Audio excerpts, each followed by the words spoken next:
আসসালামু আলাইকুম। আজকে আমি মুরগির বাচ্চাকে BCRDB মানে রানীক্ষেত ভ্যাকসিন প্রয়োগ করব। রানীক্ষেত ভ্যাকসিন মুরগির বাচ্চার বয়সের 7 দিনে প্রথম ডোজ, 21 দিনে দ্বিতীয় ডোজ, 65 দিনে দ্বিতীয় ডোজ দিতে হয়। আমি ব্যস্ত থাকার কারণে দ্বিতীয় ডোজ দিতে বিলম্ব হয়। আজ বাচ্চার বয়সে 24 দিন, তাই শেষ পর্যায়ে ভ্যাকসিন দিতেছি। ভ্যাকসিন যখন দিব তখন অবশ্যই সতর্ক অবস্থায় থাকব, যাতে সূর্যের আলো বা গরমের তাপ না লাগে ভ্যাকসিনের গায়ে। বিশেষ করে ভ্যাকসিনটি সকালে বা রাতে দিলে ভালো হয়। ভ্যাকসিনের বরফের সংস্পর্শে রাখবো, যাতে ভ্যাকসিনের কার্যকারিতা ভালো থাকে। BCRDB ভ্যাকসিন 100 ডোজের হয়ে থাকে, মানে 100 বাচ্চাকে দেওয়া যাবে।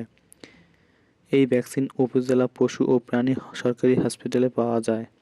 ভ্যাকসিনটি মিক্স করতে প্রথমে আমি 1 মিলি বিশুদ্ধ পানি ঠান্ডা করে নিব। মিক্স করার পর 100 ডোজের জন্য 4 মিলি পানি নিতে হবে।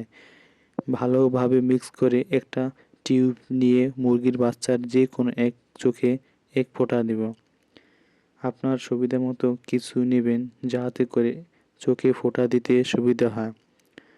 চোখে ফোঁটা দেওয়ার পর যদি মুরগির বাচ্চা খেয়ে নেয়, বুঝবো ঠিক মতন দেয়া হয়েছে।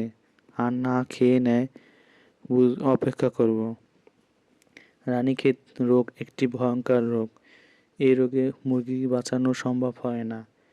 অনেক চিকিৎসা আছে, কিন্তু তাতেও কাজ হয় না। তাই আমরা সঠিক সময়ে মুরগির বাচ্চাকে এবং বড় মুরগিকে রানীক্ষেত ডোজ কমপ্লিট করে রাখবো।